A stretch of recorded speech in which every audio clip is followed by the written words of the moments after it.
Well, greetings, everyone, and welcome to a special online event today called The Gifts of Celtic Shamanism Living from Gratitude, Courage, Generosity, and Wonder.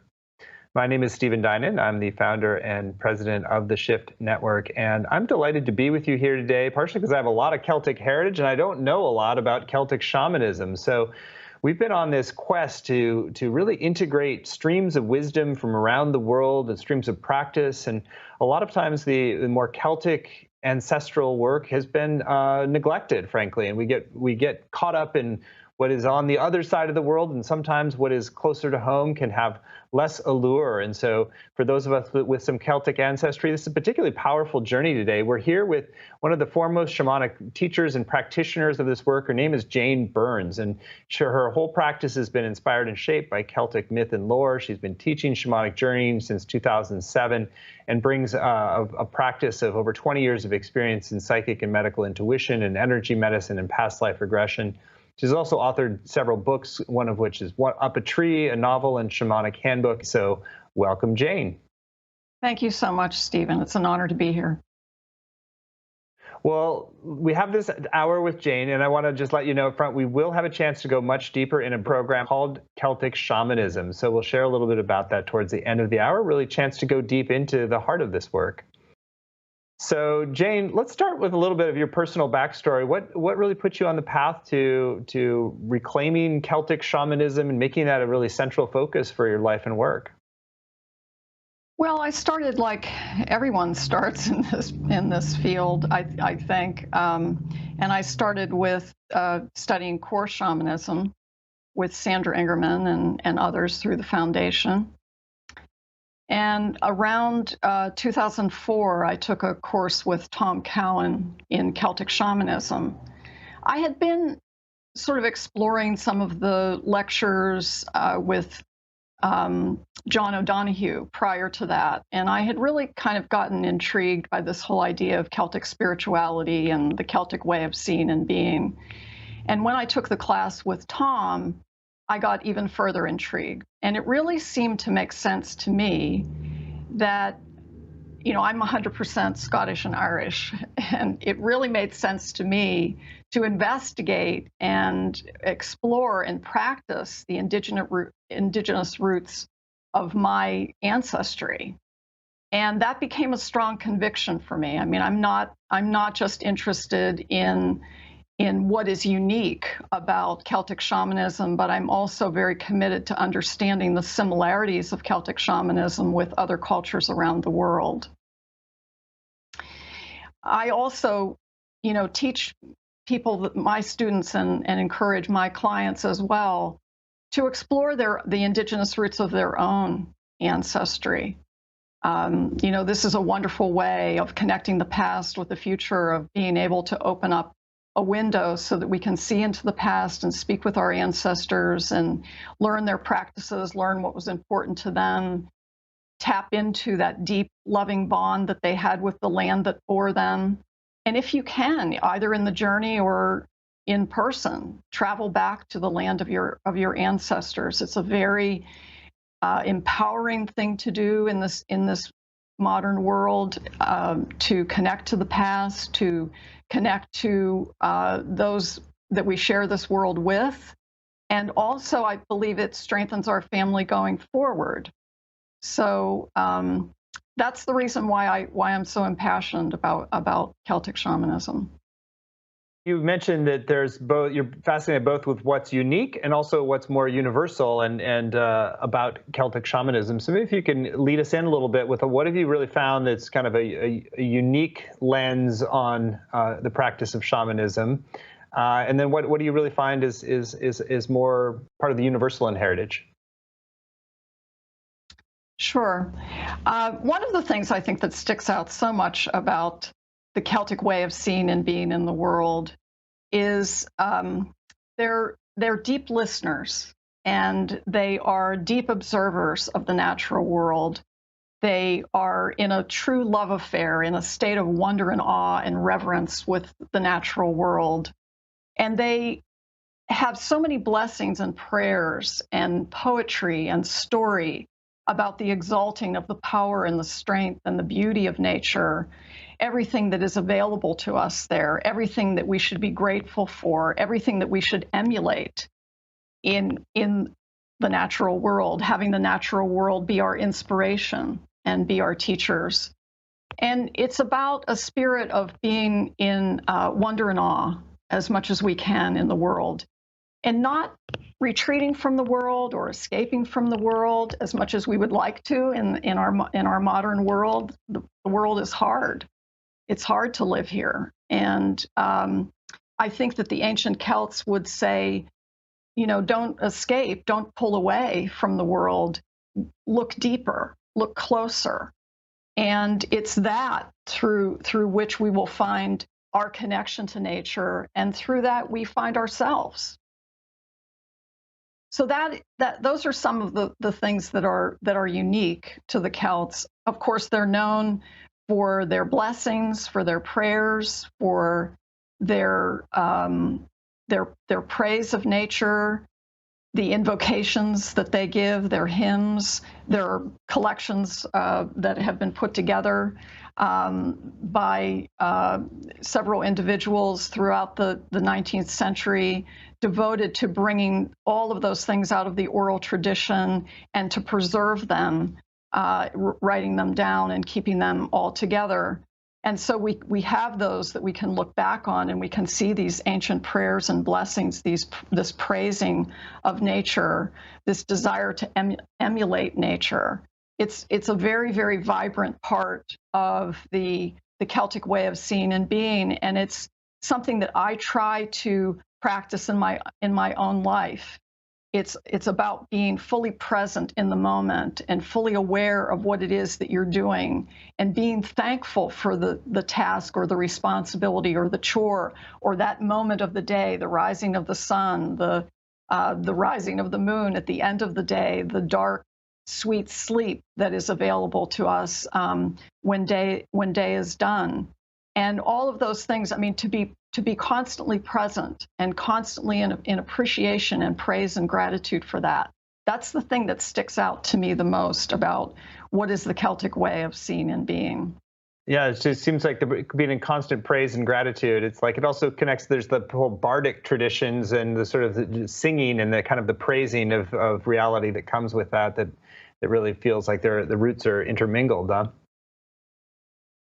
Oh yes, very, very definitely. The bardic tradition is a really rich one, because not only is it about being a wisdom keeper and a wisdom seeker, learning the old stories, knowing the old stories, and invoking them, seeking them for advice and wisdom, sharing them with others. The bards were unique because they were devoted to the story, but they were not really seen purely as entertainers. Yes, when they came to the villages and the communities, the people were entertained, but it was also up to them to detect in some ways whatever discord that they detected in that community, to find the right story to tell in the right way. It's one of the reasons why they resisted having these stories written down, because they needed to remain fluid and organic. They needed to retain a certain amount of purity so that they could be tapped into, and that the right story could be pulled through like a thread. And so we can continue that tradition in our own lives, in the way in which we collect and keep the stories of our family, the way in which we go back and learn and explore the myths of our ancestors and retell those stories, go into those stories and see what wisdom that they have for the living of our own lives. I know we said we wanted to take people on an experiential journey to bring this alive as well. So does this feel like a good moment to go into that? Sure. This is a lovely story which tells about the creation of Ireland, sort of the beautification of Ireland, how Ireland became as lush and as beautiful a land as the ancients knew it to be, and as we still know it to be in our modern day. The star of this little myth is Brigid, the goddess Brigid. Now, Bridget was so beloved by the ancient Celts that when the time came for Christianity, and Christianity kind of became the spiritual practice, or it widened the spiritual practice of the land, she became a much beloved saint. And so there are lots and lots of stories and lots of myths about Bridget, the goddess Bridget, and also Saint Bridget. And she fulfills many roles. I mean, she's a peacemaker, she's a midwife, she's the goddess of healing the hearth and poetry, she is the goddess of metalcraft, she is the patron saint of beer making, of dairy farming. The list goes on, and she's known, particularly Saint Bridget, is known for her generosity. She's, you know, sort of the patron saint of Irish generosity. So there are many lovely, lovely things that we can say about Bridget, but I like her in this story. And it's not far from the role that she plays. Every year on February 1st is her feast day, which is Imbolc. And it is said that on the night before the eve of Imbolc, which is January 31st, that she walks across Ireland with her white cow, her white red-eared cow. And everywhere that the hem of her garment touches, flowers and greenery spring back into life. So she is the bringer of spring. She is the one who calls for the return of the light. And one of the earliest flowering plants in these lands is the snowdrop, and that the snowdrop blossoms right at that time. And the lands and the forest floor are filled with snowdrops, and this is to acknowledge that Bridget has been there, that Bridget's garment has crossed the land, and that she has assured everybody that it's now time to come out of the dark, the harshness of winter, and it's now time to move into the gentleness and the light of and the fertility of spring. So this story talks about Ireland as the world. And what it says is that before there was time, the earth was only half formed. And it was a sad and misshapen thing. There was only sea. And the sea held sway against any form of matter. And it raged and it roiled and it spun and turned over on itself. The Fávarin, who were a destructive and misshapen force who lived on the sea, ruled with impunity. So Bridget, high in the sky above, looks down on Ireland, and she takes pity. And she talks her brother Angus and her father, the Dagda, who is father god of the Tua de Danann, which is her tribe. And the three of them come down, and everywhere they walk, the land begins to form. The earth begins to shape. And hills are formed, and mountains are formed, plains and valleys. And in addition to that, Bridget begins to walk across the land with her green mantle spreading behind her. And everywhere her mantle touches the earth, grasses and plants and flowers and trees begin to sprout. And Ireland becomes this beautiful, lush land that we know it to be today. To secure this, her work, and to make certain that the beauty remains, she ties her mantle to the center of Ireland at the Hill of Tara. So I love the idea here also of the earth shapers. There's a couple other stories about earth shapers. One of them that I love, which is about the Cailleach, who was the queen of winter, Bridget's counterpart. Her sister was Bera, and Bera was the winter hag of Scotland. And the two of them got into a big argument with each other one day, and they started throwing stones at each other across the sea. And that it was through their argument and their stone throwing that the highlands and the mountains and the cliffs of Ireland and Scotland were shaped and created. So let me set up this journey for you, and this will be a guided journey.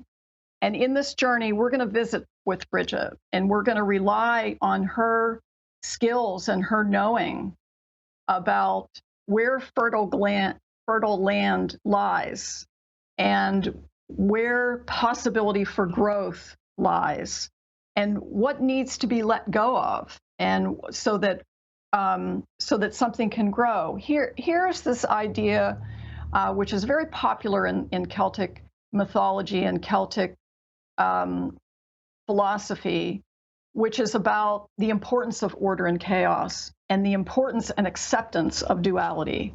Because what they're basically saying here is that without the darkness, without the void, you can't have birth, you can't have creation. All creation comes from that darkness, and we see that in the tale that I just told about Brigid coming down and creating sort of the other half of the duality. She's creating the light and the prosperous side of life against this half-formed earth that existed before she came. So I thought if everyone could just close their eyes and put your feet flat on the floor and be in a relaxed position for this, and let's see where we go.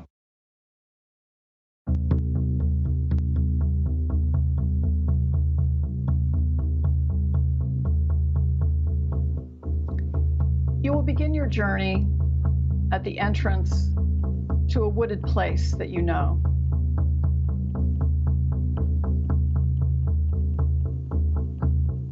Call in personal protection for yourself. A power animal or an angelic being that you have relied on in the past. You always want a companion when you visit the other world.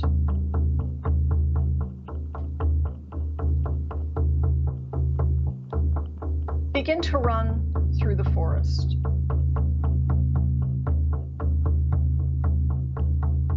As you run, a mist will descend. The mist will be so thick that you can barely distinguish the trees. Your helping spirit will guide you through the mist, safely and swiftly.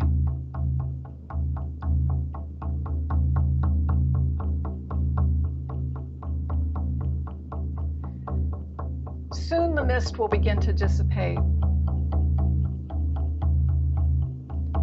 You will find yourself standing in a clearing of trees.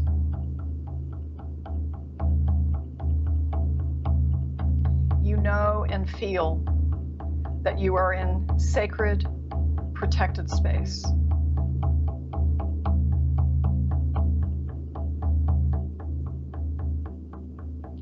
Stand in the circle of trees as if you were one of them.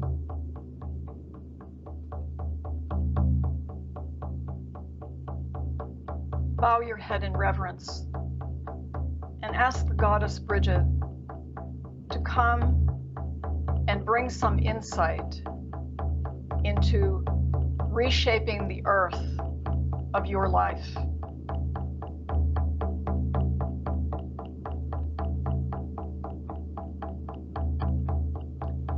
When you feel ready, raise your head and see her there in the clearing. Her beautiful green mantle shimmering and resplendent.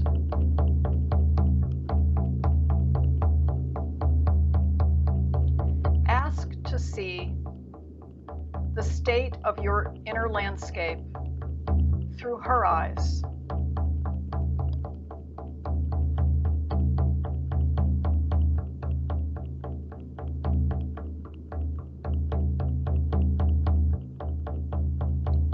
might like to think of this as your secret garden.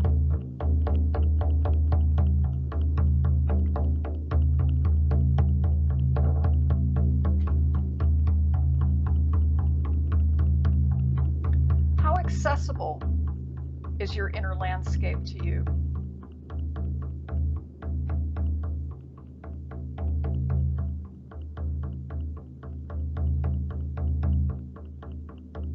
Is it neglected or well tended?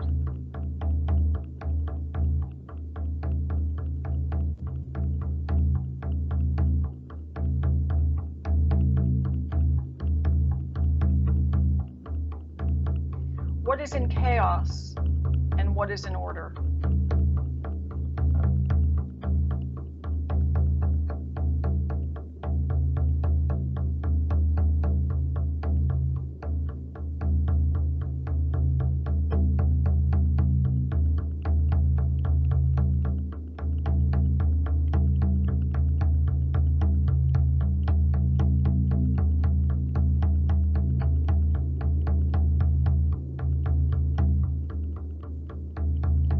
Take time to walk with her over this ground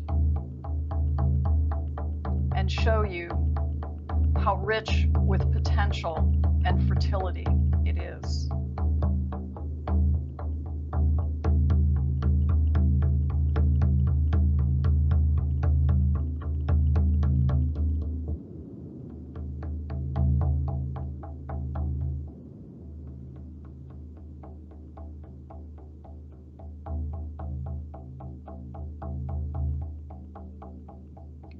Ask Brigid,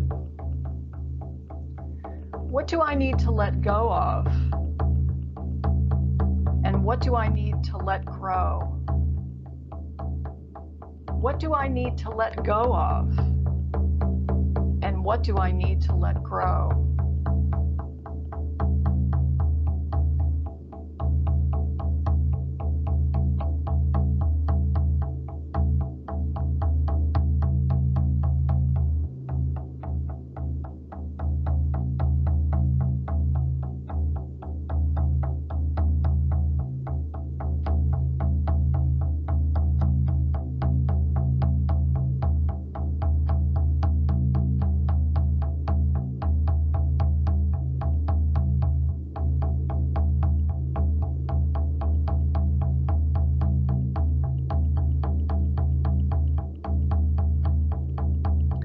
Now ask the goddess to bless your inner landscape and the pathway there.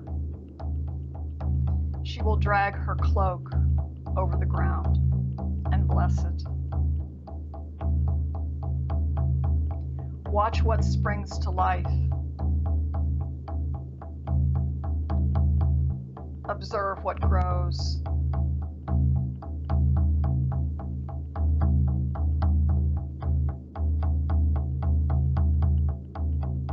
It is time to leave the clearing. With the help of your helping spirit, make your way back through the woods to the opening of that wooded place and to the room.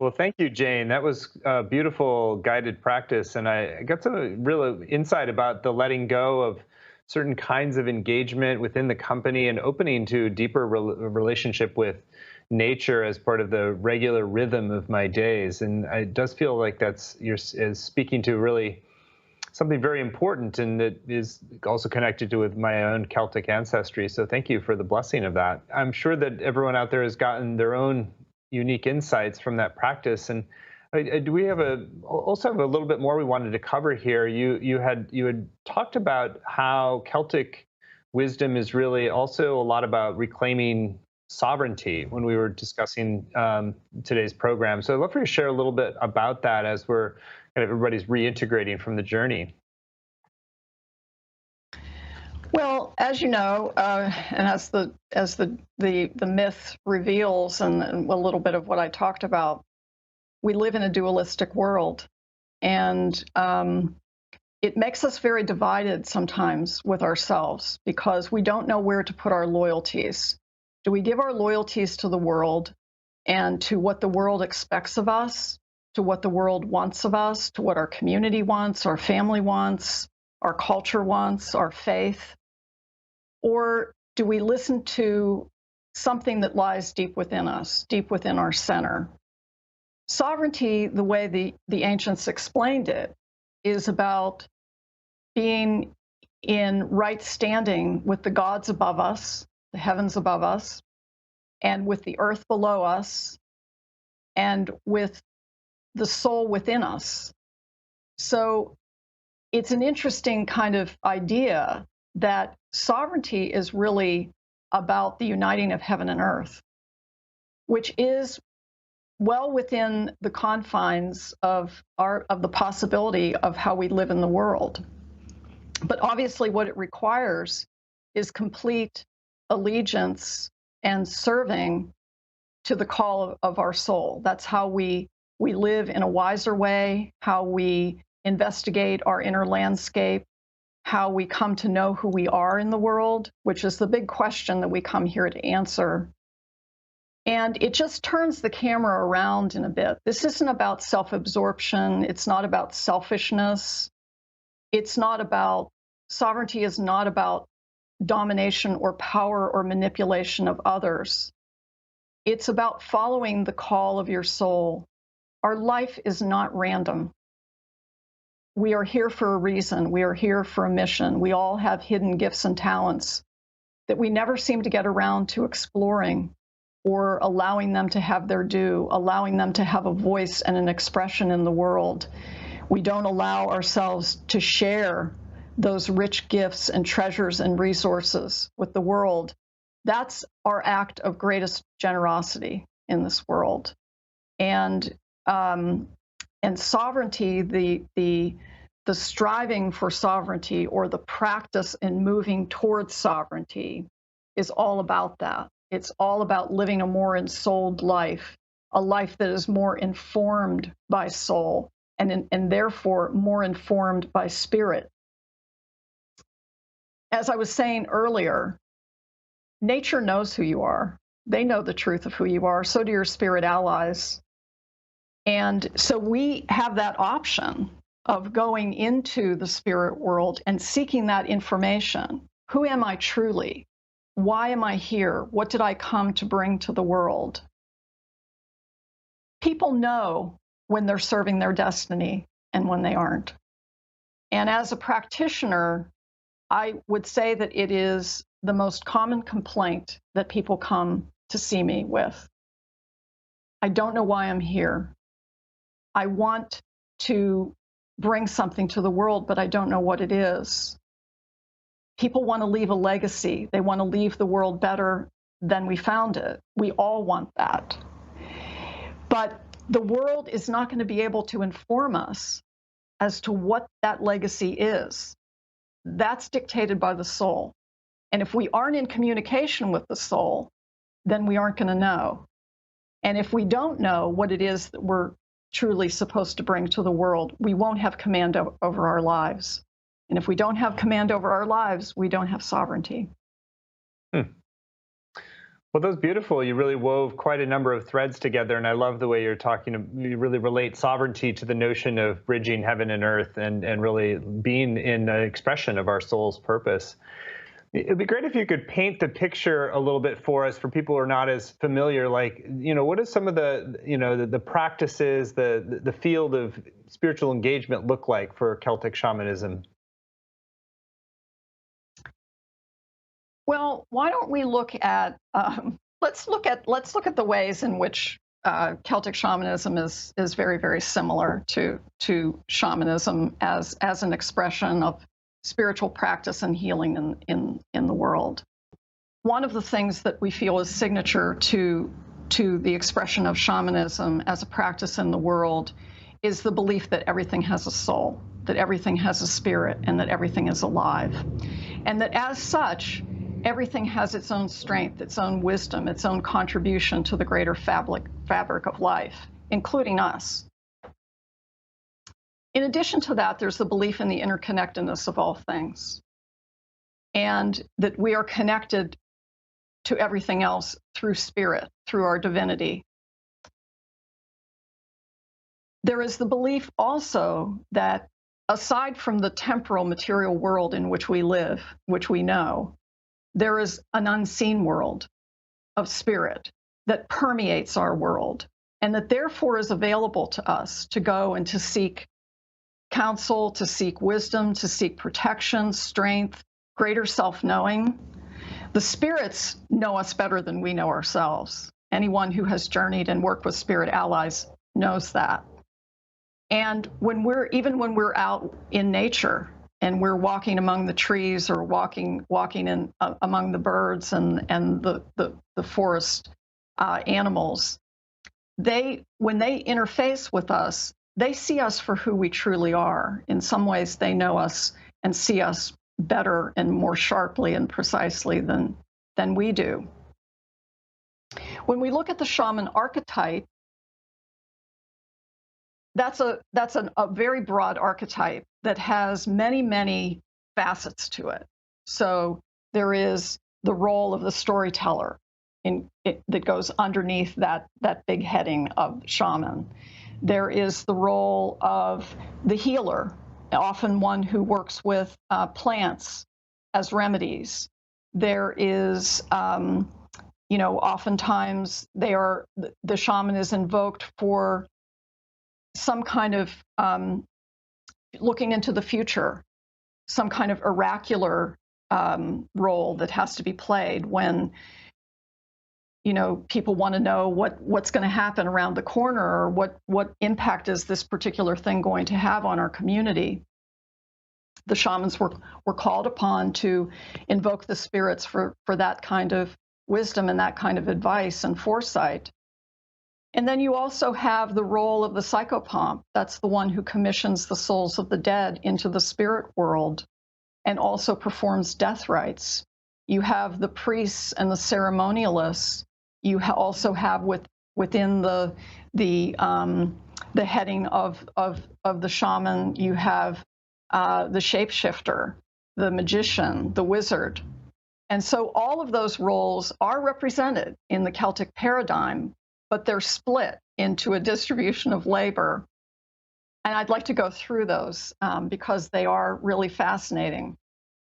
So first of all, I wanted to talk about what is called a ban fasa, or a ban legish, and that's Gaelic for a woman of knowledge or a woman of healing. And usually these were women who it was their business to provide remedies for the kinds of things that people encountered in their day-to-day life. Maybe it was an illness that wouldn't go away, or their child was not thriving, or they wanted to get pregnant and couldn't. And they would go to the ban legish for a remedy. And sometimes that remedy was a medicine, and sometimes it was a practice, something that they had to do, something that they had to refrain from doing.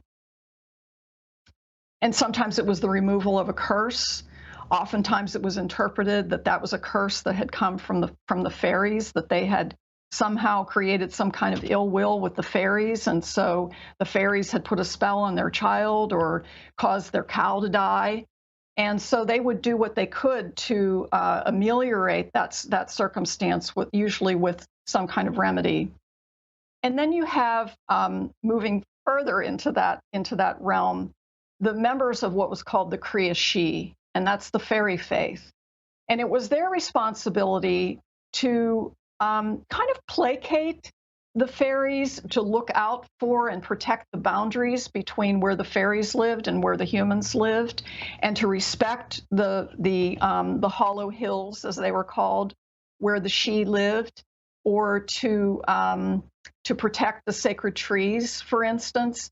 And you hear about these kinds of things sometimes in modern day news, where a government decides that they're going to build a road through a village, or some industry wants to come in and build a factory on some piece of land, and the locals are up in arms, and they're like, no, no, no, this land is ruled by the faeries, and you can't disrupt this piece of land, because it will create great havoc that we're going to have to live through. So the people that were in the Kriya Shi, they would maintain the good relationship between humans and the Fae by leaving offerings, and also by respecting and educating people about those boundaries and how to treat the fairies with respect, but also a certain amount of reserve and caution. And then in addition to that, or like underneath that kind of Kriya Shi, the fairy faith, you have the fairy doctors. And the fairy doctors, to be a fairy doctor, you really had to be enlisted by the Fae. This wasn't something that you decided to do on your own, because you had to have their agreement that they would work with you and that they would share their wisdom with you, so that you could then provide remedies to the members of your community. And they were sometimes also called wise wives, because they were able to tap into that greater wisdom of the Fae. You know, we see, for those of you who know about the Findhorn community, that's in many ways the same kind of thing that we're talking about here, where this group of individuals were living, you know, I think in a commune, and they were living in a trailer park, and they decided they wanted to grow their own food, and they started channeling and invoking the help of the Devic kingdom, and the plant divas came and agreed to work with them, and they told them what to plant and where to plant it and when to plant it and how to tend it, and they had this huge garden that was very, very prolific and lush, and so it's the same kind of idea. And so that's another kind of compartment of those who are performing in the community a shamanic role. And then you move into a group that I would put into together the oracles, the seers, and the omen hunters.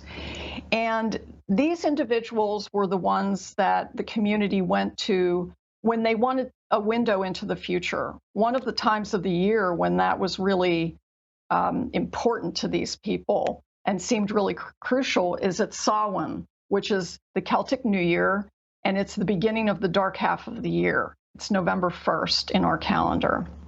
And because everyone was entering the dark time, I mean, winter was harsh in those days, and a lot of people didn't survive the winter. And so it was a time of year when they wanted to know what lay ahead for them. But they would also, some of the clans would have an oracle that they would go to, and they would want to, for instance, they would be having a skirmish or difficulties or struggle with a neighboring clan, and they would trying to decide whether we should go to war or not. And so they would go to the oracle, and they would say, is this a good war? And the oracle would have to answer the question. The interesting thing about the oracles, we always think of people who are looking into the future, that's the only place they look. But these oracles would go back into the annals, and they would go back into what was already known, what had already been lived, what the ancestors knew. And that's where they would go to seek their advice as to what we should do to move forward. And that's great advice for us in this world right now. We're living in times that we have never seen before. Some people say we're living in times that they never imagined. And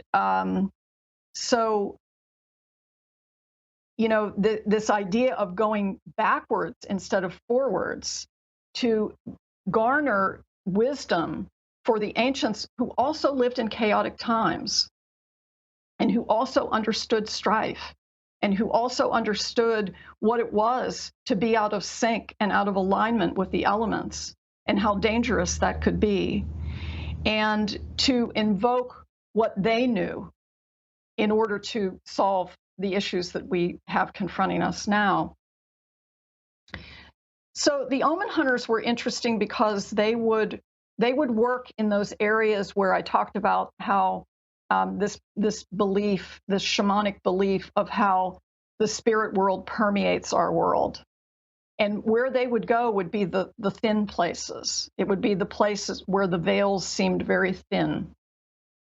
And so one place that would be a thin place or a betwixt and between place where they could work and they could pull information from the spirit world was a misty place, a boundary between the sea and the land, some place where it was neither this nor that, the line between a shadow and the light.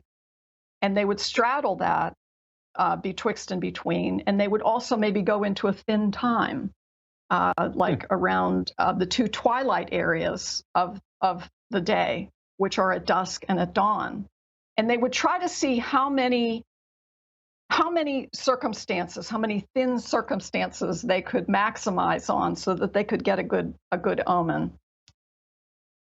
In addition to that, you have the Druids, and the Druids are kind of a mixed bag of things. If you look at the roles that they played in the stories, they were magicians, they were wizards, they were, in many ways, we could call them weather shamans because they were always, working with the elements and creating storms at sea, or they would make the waves rise up, or whatever was required in the moment. And they were also advisors. They were lawmakers and adjudicators to some degree, making certain that the civil laws of the community were in line with the natural laws or the spiritual laws, the laws of the gods.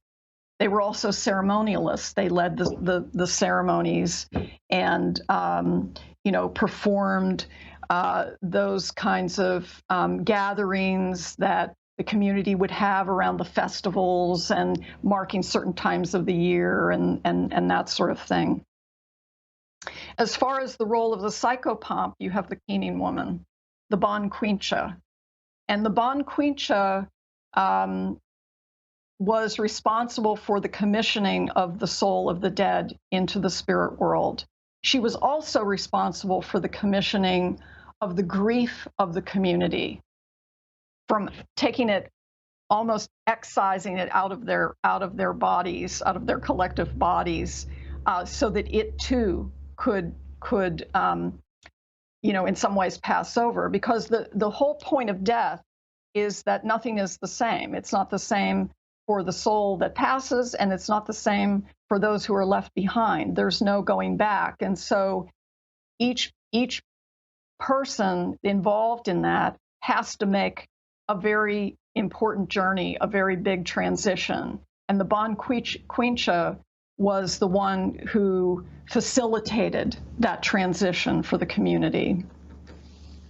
And she was also assisted by those who did some of the death rites and the cleaning and preparation of the body. The women who brought in the white sheets, the family were not generally allowed near the body. They would open the windows to allow the spirit to leave the household. And there was a fear that if the body was tended by the family, that it might pass into the body of one of the family members. And so all of these roles, if you stop and look at them, are all aspects of the shaman archetype, and they are all serving in some way or another as a go-between, an emissary between the larger community and the spirit world. Very beautiful. Well, there's so many different areas we could go into, and I know there's a little bit more we want to still cover but let's start talking about your upcoming program, since I think that anybody who's heard this is really clear you've got a great depth of background and a lot of wisdom about this tradition, and it really is often a neglected piece of our own reclamation of our spiritual and genetic and cultural heritage, to really see that as something part of our universal inheritance as humans that we want to be able to honor. And particularly some of these realms, there's a lot of different aspects that you're talking about, working in the liminal spaces and the thin realms. That seems like a more unique aspect also around Celtic shamanism. So let's talk about your upcoming program. We're delighted that Jane has partnered with us on this. It's called Celtic Shamanism: Ritual, Myths, and Journeys for Reclaiming Your Sovereignty. And as she just spoke to, sovereignty is really a cornerstone of this work that really bridges us to the higher realms and allows us to engage our full soul expression. And so it's at the core of this program and the transformational journey that you can undertake when you join. So you can find the course laid out in detail at CelticShamanismCourse.com, CelticShamanismCourse.com. And it's going to be a 7-week program. There's no prerequisites for this. It's really just a curiosity to learn more, to deepen your practice, and a lot of potential benefits. So, Jane, I'd love for you in your own words to share about some of what people will receive as a result of taking this journey with you, which, again, they can see in detail if you want to pull it up, is CelticShamanismCourse.com. Well, if I can, I'd like to go through kind of the outline of the program, sort of module by module. But before I do that, I wanted to talk a little bit about the sacred space in which we will be working and which will be invoked with each meeting that we have during the course. In the Celtic tradition, there was something called the nematon, and the nematon was sacred space. It usually was a clearing in the forest, preferably a naturally occurring clearing where the trees themselves recognized sacred ground and would step back and allow the opening of the canopy so that earth and the heavens could be connected and joined. And so the ancients would stand in that clearing and they would have their ceremonies. And of course, that space itself not only protected and made sacrosanct the work that took place there, it made it optimal, it made it for the good, and it made it inviolate and indestructible. It empowered that work. So at each meeting, we want to create our own nematon. Even the Neolithic sites, the circles of sacred stones, were also considered to be nematons in which the ancients gathered and conducted ceremony. Obviously, the earth, the symbol of the circle is the symbol of the earth, and so it is a powerful symbol, a universal symbol, and an ancient one, which in and of itself empowers the work that we undertake. So each time we meet, I will invoke the nematon and open sacred space that we can conduct our work in. In addition to that, I wanted to talk about the fact that the underlying structure or kind of the template that we're going to be using to do this work throughout the 7 weeks is the Celtic medicine wheel. The Celtic medicine wheel is a nematon itself. And so it in addition to the sacred space that we create, it empowers that space even further by giving, I think, purpose and structure to the work. So if I could go through the modules just so you can get more of a flavor of how this develops and how it's actually connected to the wheel. The first module will be just an overview, and then the central 5 modules are the points of the wheel. So it's the 4 cardinal directions: east, south, west, and north, and then the sacred center, which is sovereignty. Each of these points of the wheel has its own gift. Now, the gift is there and it's available to us, but in order for us to receive it, we need to be in a state of alignment and an allowance. And the way in which we ensure ourselves of that alignment is the honing of certain virtues that are present or required in some ways at each point along the wheel.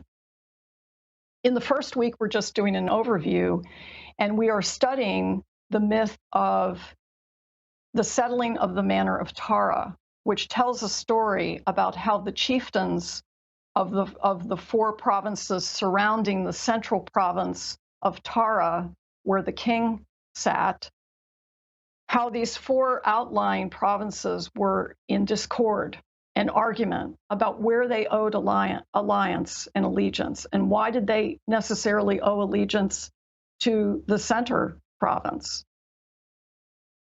And so they call in someone who is able to settle that argument for them, and who reminds them that it is always to the center to which you owe your allegiance. We can take that as a without is the within, and it's a good instruction for us to remind us that that's where our allegiance needs to be. It can't really be outwardly turned. The world doesn't know who we are. We're never going to find the information about that very important question. We're never going to be able to mine the gifts and talents that lie within. We're never going to be able to attain sovereignty by going out into the world, because the world can't provide it and the world doesn't know who we are. It's incumbent upon us to learn who we are, to do the work for that, to swear allegiance to that in some ways, and make that first and foremost. In Module 2, we will be visiting the East Point, and the gift of the East Point is prosperity. Now, when the ancients are talking about prosperity, they're not just talking about financial security. They're talking about wealth of everything, wealth of love, wealth of adventure, wealth of inspiration, wealth of creativity, wealth of health, even.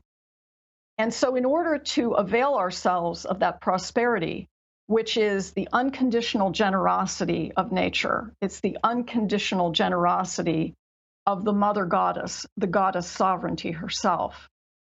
And so we have to be in alignment. How do we be in alignment? We emulate her unconditional generosity by practicing and honing our own virtue of generosity. And that's not entirely about helping a blind person cross the street or making soup for your sick neighbor. It's really first and foremost about bringing what is unique and true about us, showing our true authentic self and our true voice to the world. Now in Module 3, we come to the gift of music. This is a lovely gift. And it doesn't just mean what we think of as music. It's really about the fact that in the Celtic vision, everything has a song. Every part of nature has a song. And all the individual strains of music, all those individual songs make up one great song, which is the Uair Mór, the song of life. This is a beautiful idea because it is about bringing us to a sense of, or to a source of constant inspiration and also constant connectivity.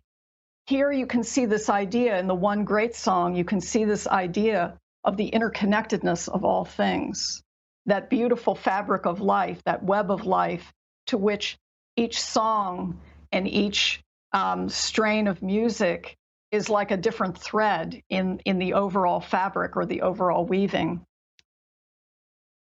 What we're asked to give in this, what we're asked to hone, is our wonder and awe, our receptivity to that song, our receptivity to that connectiveness, and to the presence, the nearness of the magnificence of nature, the beauty of nature, which if we are connected to it, we share that too.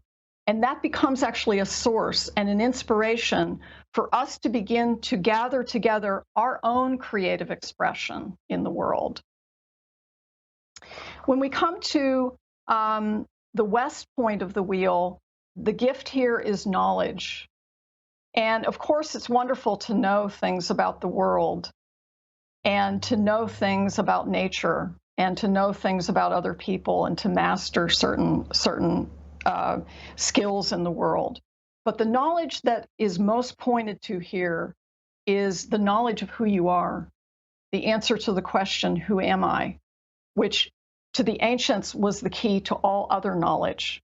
If you didn't know who you were, knowledge wasn't going to be all that important for you, or all that, it wasn't going to help you to get to where you needed to go, because you have to have that force of self-knowing, that force of self-conviction behind you. It means in this part of the wheel, in this part of the process, you have to surrender. And that's what avails you of this particular gift of the wheel, is surrender, because you're going into uncharted territories here. You're going into the realm of mystery and the unknown. In the next module, module 5, we are at the north point of the wheel, and the gift here is battle. And most people who come or introduced to the Celtic medicine wheel scratch their heads and say, how is that a gift? But it is a gift, because what it says is that the battle, the true battle, is the battle within, not the battles that you engage in and the disputes you engage in the outer world, but the battle within. It's the struggle with yourself to agree that you will pull everything out of the shadow. You will get rid of all the false identities. You will heal all the wounds. You will take everything that you don't want to look at out into the open, out into the light of day, and have the courage and the conviction to clear it all away, because it stands in the way of your true sovereignty, which is the central point, the gift of sovereignty. You go to that battle out of love, not fear and not anger. You go out of love. And so it's with love that you come to sovereignty. Now, the trip around the wheel is endless. This is not going to happen in 7 weeks. It's a practice that you will continue to engage in as you make that circuit around the wheel and revisit those things, those questions that you need to keep in the front of your mind as to how you're living your life, the way in which you're living your life with new intention. The intention here being the gaining of greater sovereignty over your life, greater rulership over your life, living a more ensouled life.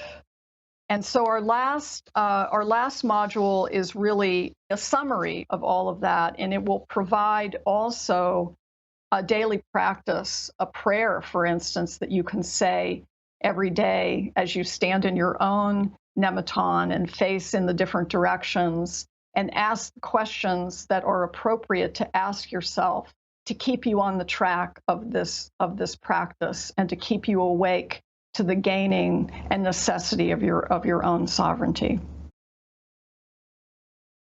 Beautiful. Well, thank you for that detailed overview. I mean, it's really clear the depth of expertise and power you're bringing to this program. So I'll share a few other things about the program to complement what Jane has shared. Again, you can find all the detail at Celtic, CELTIC, shamanismcourse.com. So not only do you get the 7 modules that are 90 minutes each, with includes live interactive Q&A time on video, you get the video recordings, the audio recordings, and word-for-word transcripts. There's a Facebook group and community. There's also a chance to do many exercises and practices at home. And you'll see on the page there are a lot of great extra bonuses. We have one called Fairy Doctoring, very provocative, and the mystery of the Fae, one of the more intriguing aspects of the Celtic shamanic lineage. This is a dialogue between Jane and Tom Cowan.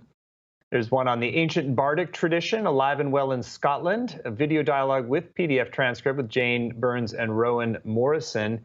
And there's a PDF article from Jane called A Celtic Death Rite, The Lost Art of Keening.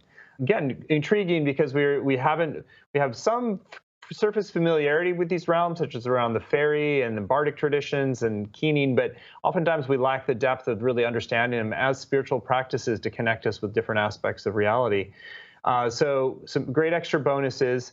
And there's a special bonus which is available just today until midnight. We like to do this to encourage you to go to the page at CelticShamanismCourse.com and to make your decision today while you have the most information.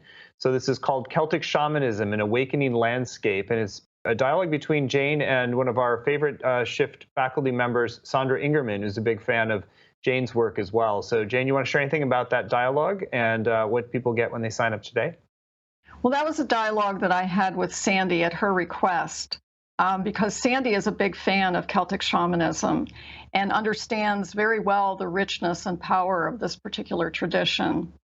And in it, we talk about the relationship that the ancients had with the land, the fierce and abiding love affair that they had with the land, that we really have lost in our modern living, and it really has been to our detriment.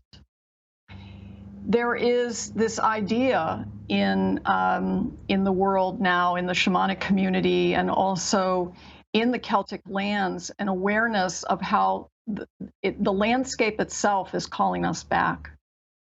And people, you know, when they visit these lands, and I think that this is true of anyone who visits their ancestral, you know, lands. I mean, it's the same thing. The land almost leaps out at them and welcomes them because it wants to reestablish that bond. The ancients didn't see land as we do. They didn't see it as something to be owned. They didn't see it as a thing. They honored it as a sentient being, as a goddess, as you know, also an adjudicator, a memory. The archive of all human experience lay within the land, and so it had to be venerated and it had to be served. And it would really behoove us in our modern living if we could come back around to that kind of thinking. I think it would be a game changer. Well, what a great extra bonus when people sign up today. So we've kept this program really accessible. It's just an investment of 3 payments of $109 or a bit less when you pay in full, $297. It starts on June 7th and runs Wednesdays at 1 Pacific, 4 Eastern. So it's a lot of value, accessing a whole lineage that is very relevant to so many of us in terms of living a whole, complete spiritual life that bridges heaven and earth, that really opens up other realms of spiritual practice, reconnecting with the natural world in a deeper way, understanding how to bridge between different worlds and these kind of liminal, thin places. Many different blessings from this lineage and work. So we're delighted to offer it to you in partnership with Jane. And again, you can find all the details at CelticShamanismCourse.com. So Jane, we're at the end of our time together. Just anything that on your heart you still want to share with folks who are considering taking a next step with you in the Celtic Shamanism program?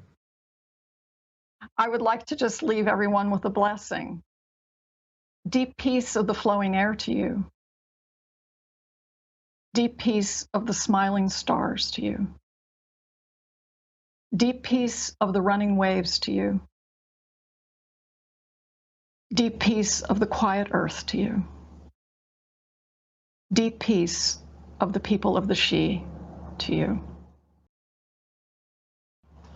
Well, thank you, Jane, for that beautiful blessing, and thank you all for joining us here today to explore this new realm for most of you, probably, of Celtic shamanism. And if you are called to go further, you're warmly welcome to do so at CelticShamanismCourse.com, and you get the extra bonus of the dialogue between Jane and Sandra Ingerman when you sign up today. So it's been a beautiful time together. So thank you so much for joining, and thank you, Jane, for guiding us. Thank you so much, Stephen.